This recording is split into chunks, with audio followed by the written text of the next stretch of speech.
begin by Quisiera empezar dándole las gracias a la Fundación, a los miembros de la Fundación por invitarme a compartir con ustedes mis impresiones. Muchas gracias, y es muy bueno ver que haya tantas personas y tantos temas que se están debatiendo aquí. Bien, sobre mí mismo, ya saben ustedes de dónde vengo. Empecé mi instrucción islámica a la edad de 4 años y medio. Mis padres me mandaron a la madraza local. Arabic and the Islamic faith. And the mosque.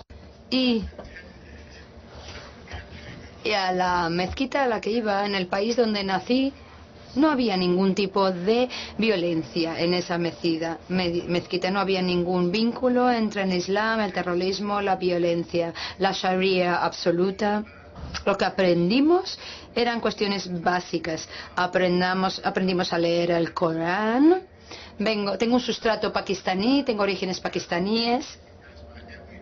Y no tenía el árabe como idioma diario, entonces al principio no lo entendía, y tras leer el Corán en árabe creo que mi madre puede citar de memoria casi la mitad del Corán, pero si tú le dices, mamá, ¿entiendes algo? Pues diría no entiendo nada, pero Dios sea bendecido. Es todo lo que entendía. Nosotros aprendimos a alabar a Dios y aprendimos a respetarnos unos a otros. Mi país era un territorio colonial británico. Estoy hablando del año 50, cuando estaba aprendiendo las leyes del Islam, y los británicos se habían asegurado de que no hubiera violencia en la religión. Los aspectos políticos se eliminaban y no tendríamos la Sharia completa, sino había unas normas en cuanto a matrimonio y las herencias, etcétera. Eso era todo lo que se había implantado, y vivimos muy bien junto a las comunidades. Había una pacífica coexistencia con otras religiones. Luego, en 1959 yo me desplacé a Gran Bretaña, me fui a vivir a una comunidad ubicada en el este de Londres. Racism, violence. Había mucho racismo, mucha violencia a gente como yo mismo, como mi familia. Mi familia nunca recurrió a la violencia, y la gente de mi generación nos sentíamos muy felices de estar en Gran Bretaña. Es interesante ver que cuando fuimos a vivir a Gran Bretaña, vimos que teníamos que respetar las leyes de esa tierra, de ese territorio.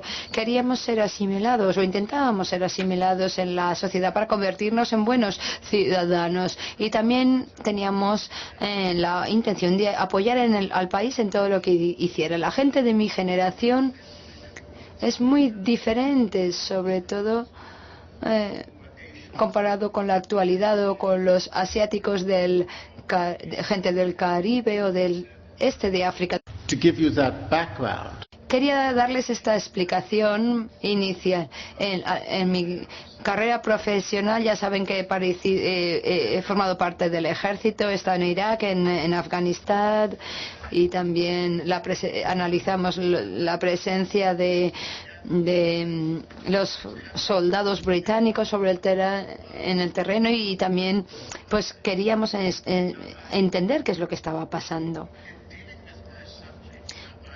En cuanto al tema de mi presentación, hoy quisiera hacer una serie de apreciaciones a modo de introducción. Como no creo que estemos involucrados en una guerra contra el Islam.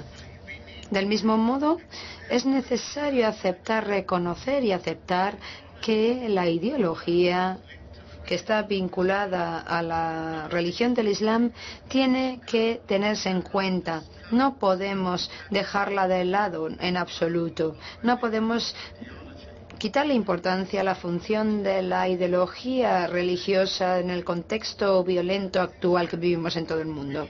Creo que hemos de reconocer que existe una naturaleza cambiante del terrorismo, es decir, el terrorismo evoluciona constantemente. Entonces, estamos pasando del terrorismo a la insurgencia, y no solo en Reino Unido y Europa, sino en todo el mundo. Creo que además hemos de reconocer el contexto distinto en el que nos encontramos, en el que vivimos. Y no consiste únicamente en aplicar una misma vara de medir para solucionar todos los problemas. Creo que Gran Bretaña es muy distinta de lo que ocurre en Argelia, de Irak, Irán, Afganistán, de Nigeria, de cualquier otro contexto o entorno. Por eso es necesario ser más detallistas, es decir, centrarnos, analizar cada contexto en su complejidad para enfrentarnos a la situación y solucionarla de la manera mejor posible. Creo que existe un peligro si entendemos esta situación y la miramos a través de la lente de Al-Qaeda, si la entendemos desde el punto de vista de Al-Qaeda. Empecé a trabajar para el instituto en el 89, antes de que nadie empezara a hablar sobre este tema, y escribí mi primer artículo sobre Bin Laden en 1991. Asesoraba a grupos de seguridad en los años 90. El problema, en aquellos días nadie había oído hablar de Al-Qaeda como organización. La seguridad, los sistemas de seguridad, los servicios de seguridad no tenían en cuenta cuestiones como el radicalismo islamista. La FBI y otras agencias rechazaban la idea de que podía haber cualquier vínculo entre la religión y la violencia. Así que yo viví aquel momento y tuve que enfrentarme, por así decirlo, al ridículo al que me sentí. Y tuve que vivir el ridículo de los políticos que vieron que habían rechazado esas ideas y luego tuvieron que aceptar las consecuencias tan dramáticas. Por eso no podemos ver el mundo únicamente a través de la lente de Al-Qaeda. Eso es un error fundamental que está cometiendo Estados Unidos, Reino Unido y otros lugares del mundo. El Islam como tal no apoya al terrorismo. Por tanto, el punto de la importancia es la naturaleza polifacética de la violencia, que siempre ha estado presente históricamente y también en el contexto presente actual. Y como introducción podríamos decir que estamos involucrados en una batalla de ideas. Y además se trata fundamentalmente de una batalla espiritual. Y ahí detecto una dificultad para muchos occidentales que viven en un entorno secular o laico. La idea de tener una motivación espiritual es algo sencillamente impensable. Por eso lo espiritual se ha dejado de lado en nuestro contexto. Paso mucho tiempo actualmente con musulmanes que quieren luchar, afrontar la violencia. Y esto es muy interesante. Una de sus principales críticas es que Occidente no les entiende, el gobierno no les entiende, la policía, los servicios de seguridad no saben de qué hablan ellos, porque quieren ver todo desde un marco científico donde la religión se restringe a un grupo de ideas que no están directamente vinculados a la vida y a las experiencias vitales. Y ahí es donde radica la principal dificultad. Y teniendo esto en cuenta, Donald Rumsfeld tenía mucha razón al decir en abril de 2006, él dijo, si estuviera clarificando, diría que nos merecemos un aprobado justillo como país en general respecto a cómo estamos haciendo las cosas en la batalla de las ideas que se está desarrollando en el mundo actualmente. Churchill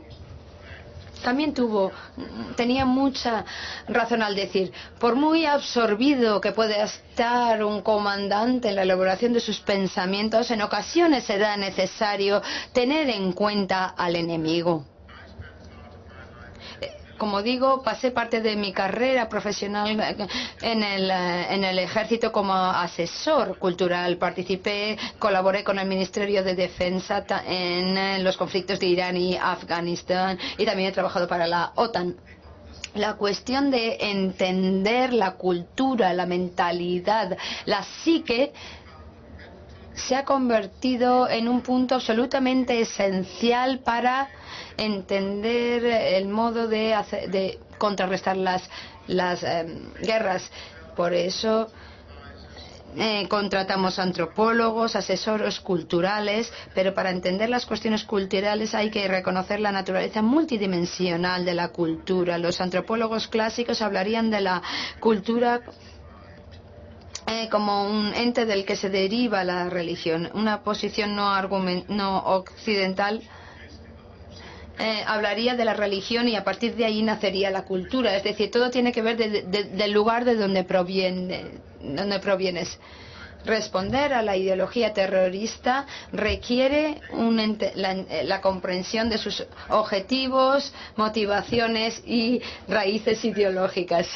Cuando pensamos en el islamismo, y yo quisiera tratar el tema del islamismo, nos centramos en una ideología que proporciona una base doctrinal y una justificación de la violencia yihadista. A partir de ahí podría derivarse la ideología terrorista islamista, podríamos decirlo así.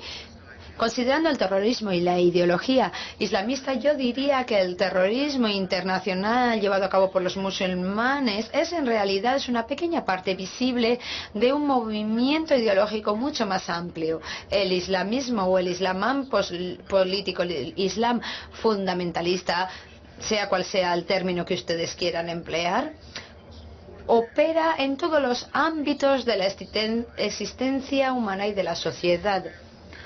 Por tanto, limitar la lucha antiterrorista a las esferas militar, judicial y penal de este fenómeno no reconoce esta realidad. He pasado mucho tiempo viajando y les voy a dar un ejemplo de Indonesia. Cuando pensamos en Indonesia, quizás piensen inmediatamente en los atentados de Bali. Pero si ustedes hubieran pasado tiempo con el ejército de Indonesia, no están preocupados en actos aislados de los terroristas salafistas yihadistas, sino están preocupados por cómo se está reconfigurando todo el país y qué es lo que va a pasar en 10-15 años. Ese es un aspecto mucho más importante para ellos, les da mucho más dolores de cabeza que los atentados aislados. Es decir, hay que entender bien la realidad a la que nos enfrentamos como naciones. Todas estas cuestiones hay que tenerlas en cuenta. ¿Qué es, pues, el islamismo? Es un término paraguas que explica una amplia variedad de movimientos y discursos comprometidos con el Islam, sea una ideología política, un sistema total, un estilo de vida o una alternativa viable a las ideologías seculares occidentales. Yo volveré a esto más tarde. Estoy muy preocupado sobre la forma en que los servicios de seguridad, las agencias que hacen aplicar la ley, los políticos, los policías han decidido entender el islamismo como un arma contra el terrorismo.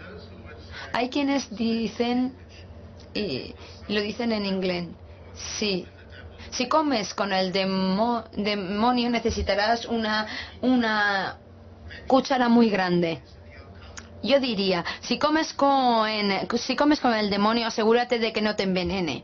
Eso es lo que yo diría. Es decir, hemos de reconocer claramente la realidad a la que nos enfrentamos y no simplemente abrazar al islamismo por cuestiones pragmáticas. Analizando el desarrollo y la evolución del islamismo, ¿qué es exactamente el islamismo?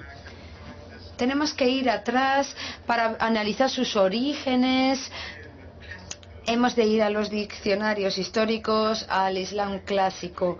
Quizás no se puede hacer esto, pero sí que hemos de tener en cuenta cuáles son las ideas derivadas de la teología islámica. Es en esencia un retorno a las fuentes, a los orígenes y a la primera historia. Mahoma es el modelo para toda la humanidad. ¿Cuáles son los orígenes también?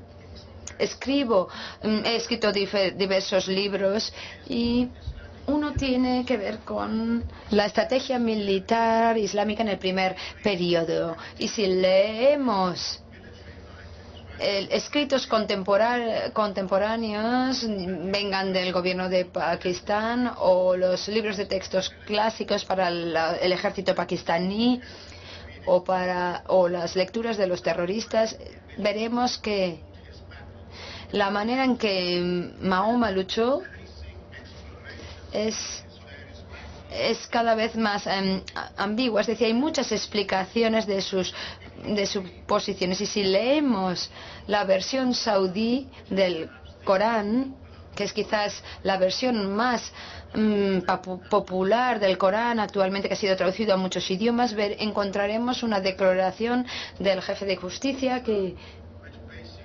básicamente declara que si queremos ver la estrategia perfecta, si queremos encontrar la estrategia perfecta, tenemos que leer el Corán y ver y entender cómo Mahoma hizo su guerra y ganó su batalla. Es decir, hay que ir al principio de la historia.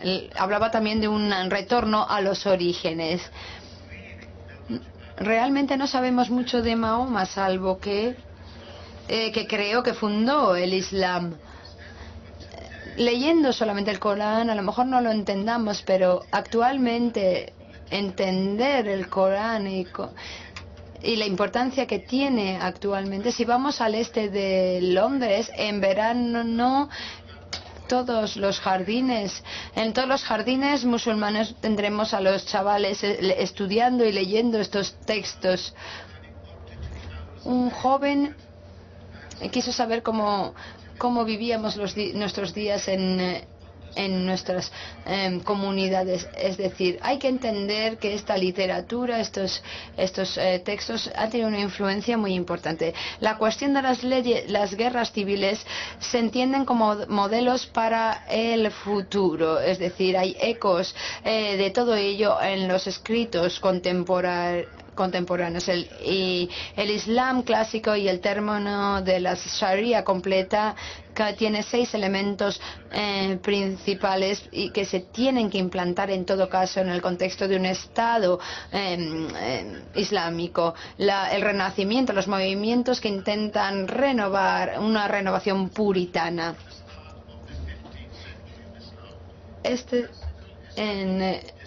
En la historia islámica clásica, cuando pasamos a un siglo nuevo, la religión tiene que renovarse a sí misma necesariamente. Por eso, si ustedes leen la literatura, hay que tener en cuenta no solo el presente, sino ir más allá y leer la literatura del siglo XVI, XVII y XVIII.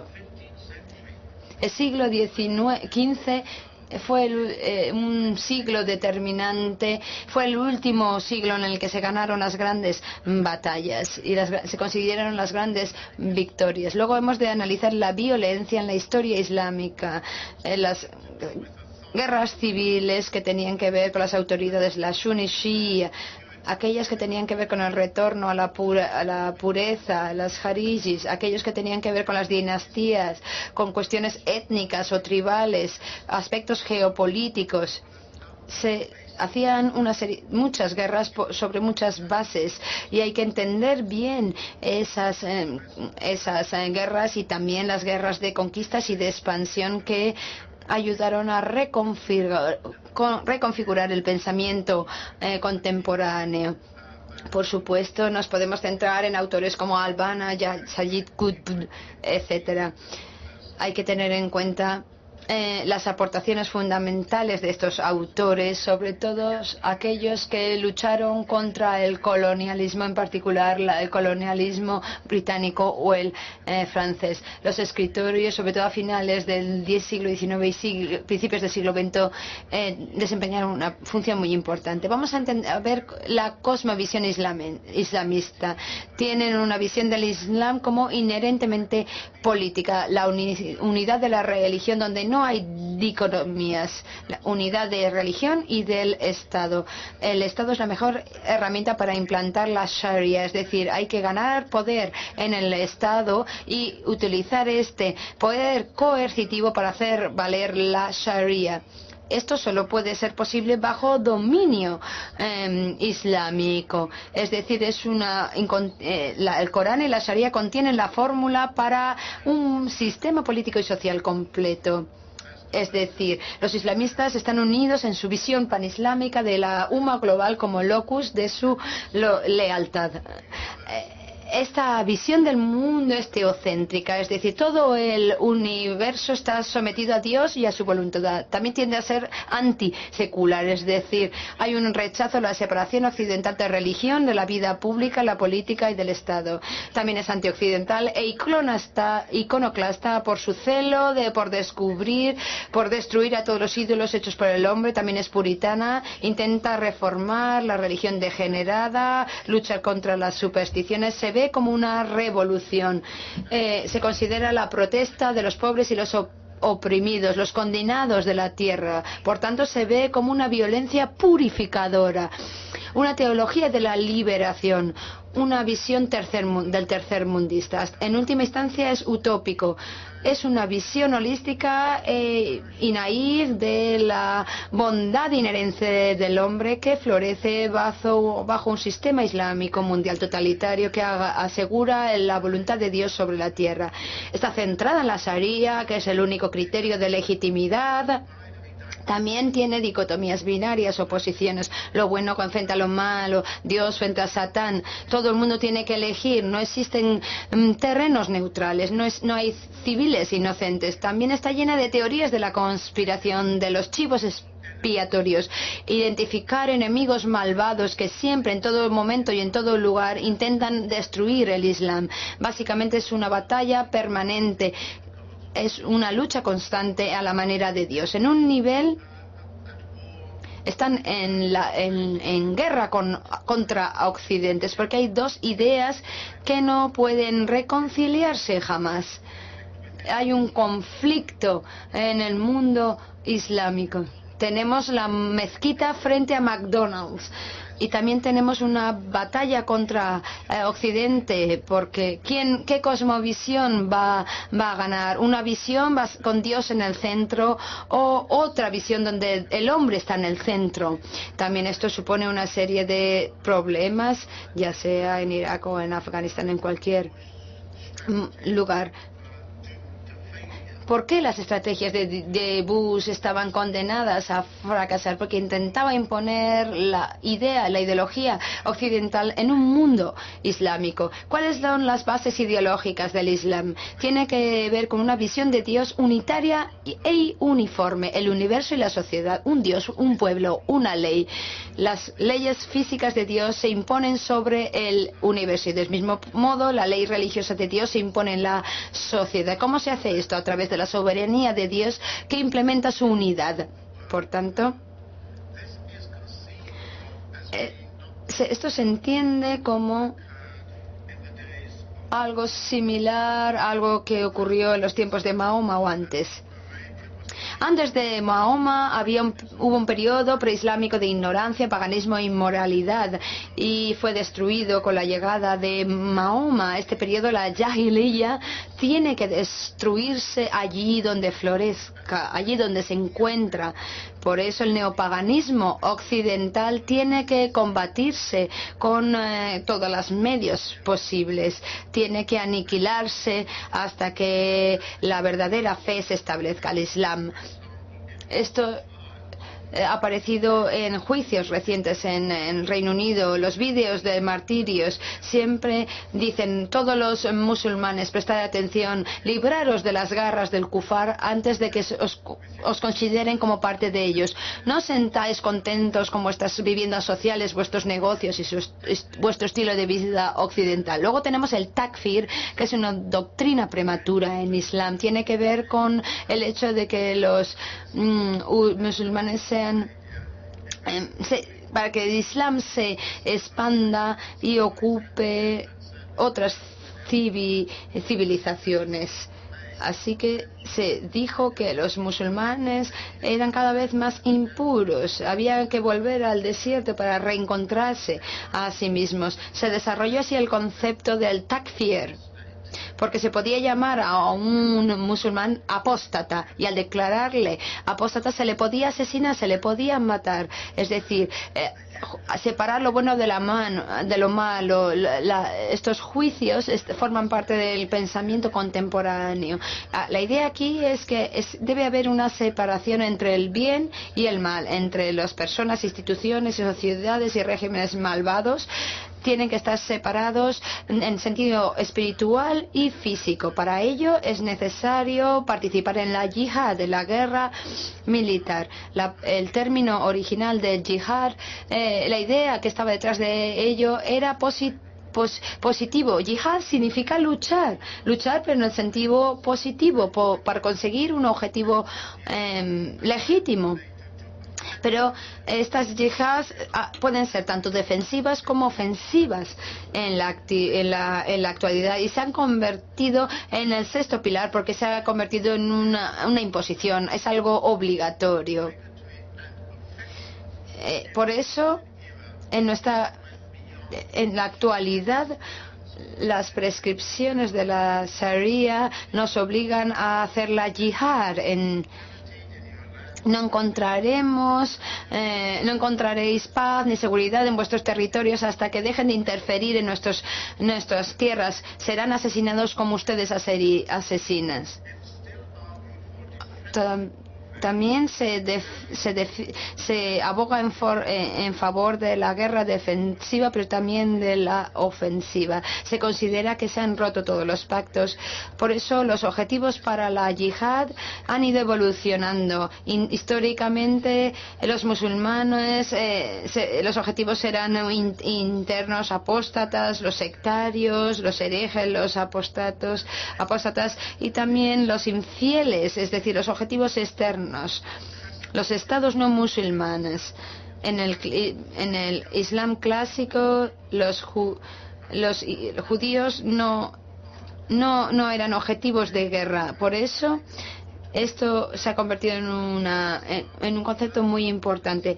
El concepto de los márgenes sangrientos del Islam han adoptado un nuevo significado. El Occidente ha sido identificado con el gran Satán junto con los israelíes y los judíos. Por eso, en este contexto, la muerte es un concepto aceptable porque se identifica con el martirio por la muerte, por la paz. Para los musulmanes en general, hablar de los atentados suicidas, eso no es algo válido para ellos. Son gente que muere por la fe. Hay una glorificación del martirio porque mueren en la batalla por la fe. Por eso es lícito, es aceptable para muchos musulmanes. El objetivo último es la restauración del califato. Yo creo que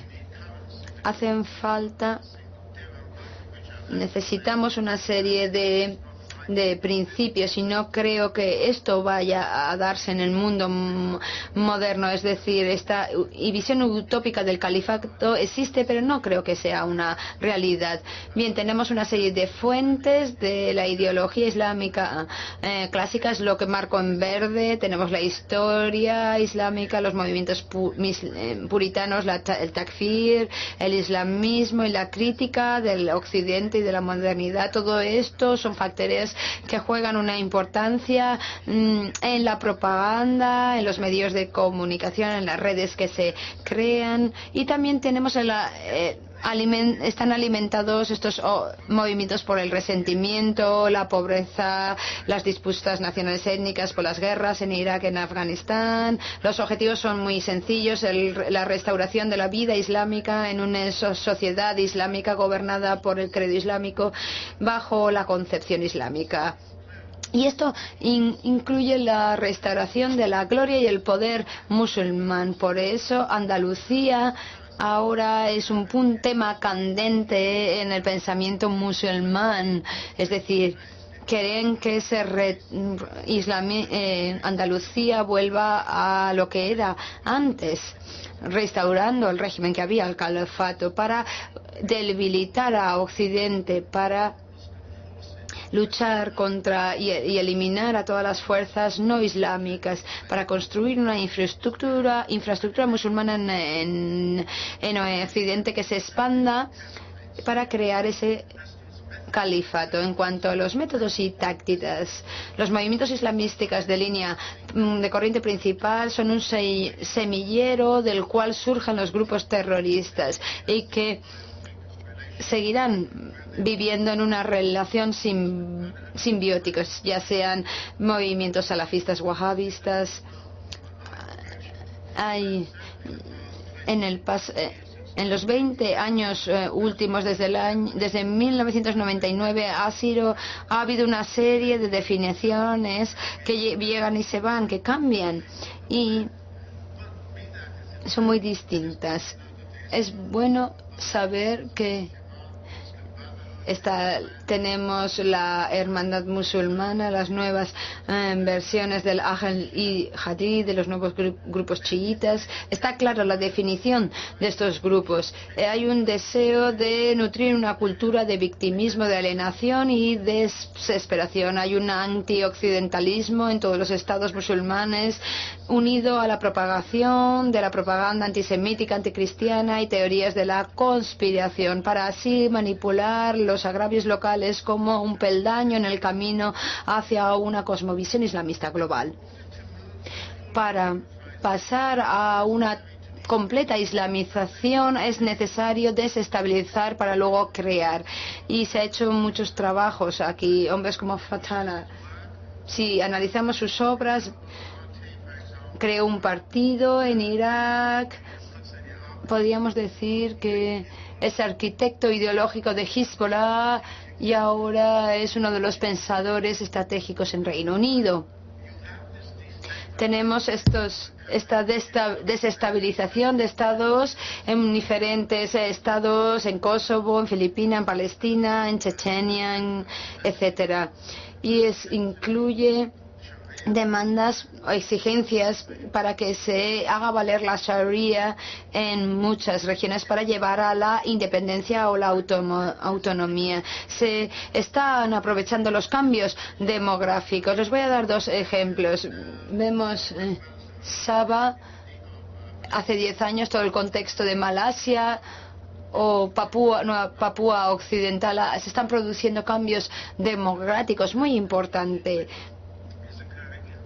Y esto va ligado a la infiltración en todos los sistemas occidentales. No hemos prestado suficiente atención a la subversión y a las infiltraciones de estos grupos en el plano jurídico, mediático, político y económico, incluyendo la inteligencia y otras agencias de seguridad. Yo he participado mucho en estudios sobre infiltraciones, cómo afrontar la infiltración en los servicios de seguridad, donde pueden hacer mucho daño. ¿Cómo podemos desarraigarlos? ¿Cómo podemos aniquilarlos desde la raíz? Teniendo en cuenta las leyes sobre derechos humanos que tenemos. Es un tema cada vez más importante en el ámbito de la seguridad. El debilitamiento de Occidente económicamente. Esto es un objetivo absolutamente importante. La semana que viene voy a publicar un libro en Estados Unidos sobre la cuestión de la financiación de la Sharia. El jueves de esta semana en Berna va a haber un congreso sobre financiación del terrorismo. Este tema se está tratando mucho en Reino Unido, es decir, se sientan a la misma mesa las agencias de seguridad y otros elementos para hablar de cómo se financian los grupos terroristas. ¿Cuánto tiempo me queda? 7 minutos. Sí, le vi que me miraba fijamente y me puse un poco nervioso. Gracias. Bien, vínculos entre diferentes organismos. La izquierda radical con grupos islamistas, la derecha extrema también con grupos islamistas. No es posible ya separar claramente, aplicar una línea divisoria. Esta mañana se habló de la presencia de las mujeres en el yihadismo. Yo estoy pensando en un campo de entrenamiento donde hay 12.000 mujeres que se están entrenando en tácticas yihadistas, desde la seducción a la lucha sobre el terreno. Es decir, el tema de las mujeres cada vez es muy importante. La islamización del conocimiento, en otras palabras, redefinir todos los conocimientos en términos islámicos. El Dawa, la misión islámica. Hay informes de inteligencia que vinculan la Dawa con la yihad. Hay 2 informes y les animo a que los consigan y los lean. Son muy buenos porque ahora ven cómo nos hemos separado, nos hemos alejado de analizar temas de conversión y ahora se tienen en cuenta otros aspectos. Tendencias en la lucha contra el terrorismo. Hay tendencias recientes en Occidente de los gobiernos y de los servicios de seguridad hacia marginalizar y limitar la lucha contra el terrorismo para contrarrestar solo sus aspectos más violentos, y estos planteamientos solamente están comprando tiempo, no son válidos, no son útiles en mi opinión. El lenguaje políticamente correcto está nublando nuestros objetivos. Es bueno para conseguir la cohesión social, pero no es válido para crear una estrategia contraterrorista, porque va a fracasar. También los intentos de aplacar a los islamistas, accediendo a parte de sus exigencias, yo creo que esto nos llevará a la destrucción. Por ejemplo, Al-Qawatawi. Nosotros en Gran Bretaña le hemos aceptado como moderado a pesar de que llamó a la muerte de las fuerzas de coalición para que mataran a mujeres y niños inocentes. Él defendía esto, es decir, aceptar el islamismo. El hecho de que nuestros servicios de seguridad, nuestra policía acepte esto, no creo que va a ser un error pequeño, va a llevar a la destrucción. Al islamismo se le da legitimidad en muchos gobiernos y medios de comunicación. Ahora estoy citando de la Fundación Quilliam. A menos que los musulmanes tomen su posición y reclamen el Islam de los islamistas, las futuras generaciones de los musulmanes adoptarán la ideología política como su religión. El campo de batalla en Reino Unido actualmente se da entre musulmanas como Hussein, que han participado en terrorismo, que dicen que las policías, los gobiernos tienen que tendrán que tomar una decisión, tendrán que elegir. El gobierno británico aplica las 4 P's: prevenir, proteger, perseguir y preparar. En cuanto a prevenir, le da énfasis a ganar el campo de batalla ideológico para reducir el impacto de las ideologías que alimentan el terror. No obstante, hay una falta de concienciación sobre la escala, la magnitud de esta batalla ideológica. Por eso hay que analizar las ideologías y también desarrollar una estrategia de comunicación sofisticada para cuestionar las afirmaciones islamistas sobre la ideología, el Islam y las políticas occidentales.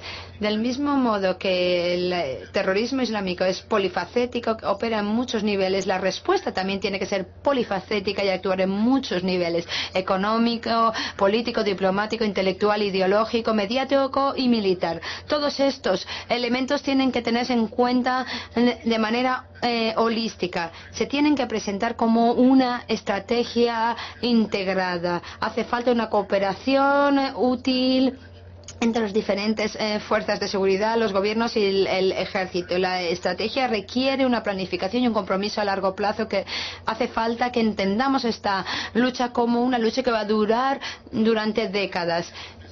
Enfoques para contrarrestar la ideología islamista. Podemos analizar la ideología, luego tenemos que cortar las fuentes de financiación, o también podemos dividir y diluir esas ideologías para restringir su capacidad de proyectar la ideología a un mundo más amplio, a un público más amplio. Para luchar contra esta ideología hace falta movilizar ideologías alternativas. Es decir, hay que incluir a los progresistas, a los liberales, a los seculares, y hace falta un cambio en cuanto al apoyo del gobierno. Hace falta buscar aliados creíbles dentro del Islam, por ejemplo, movimientos sufíes.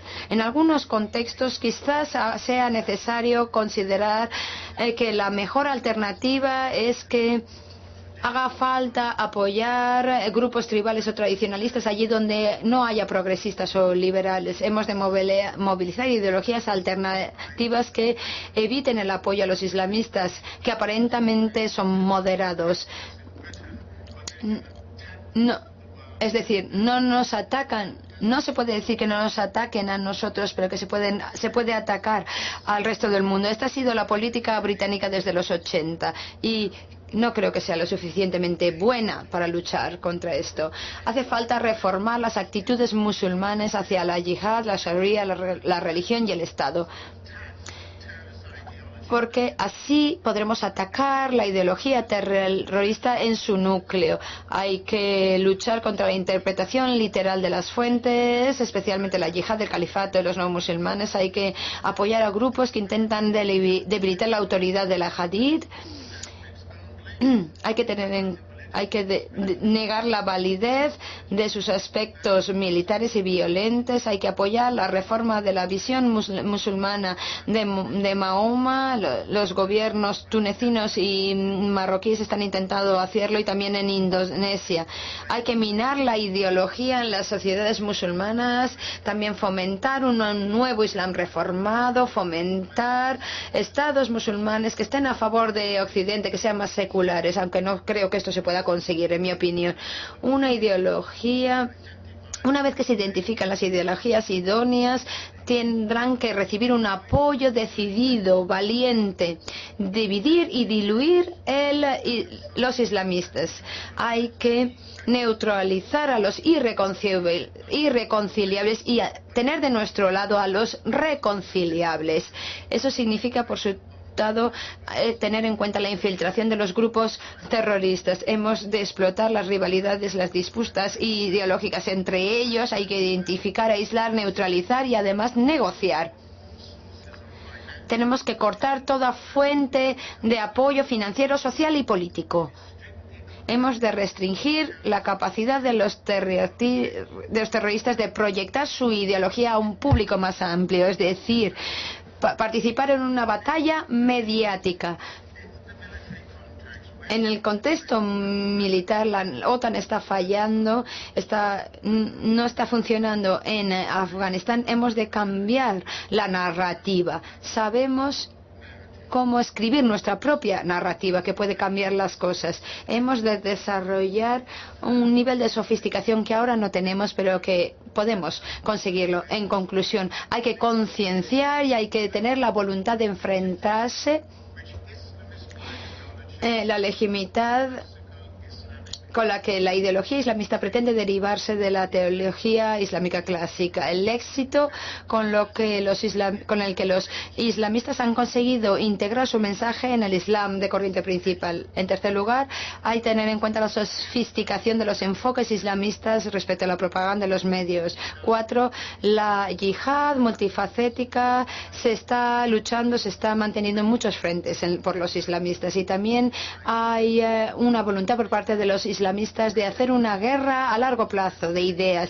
Hemos de reconocer todas estas cuestiones, tenemos que saber cómo enfrentarnos, porque solo así podremos diseñar una estrategia antiterrorista válida. Gracias.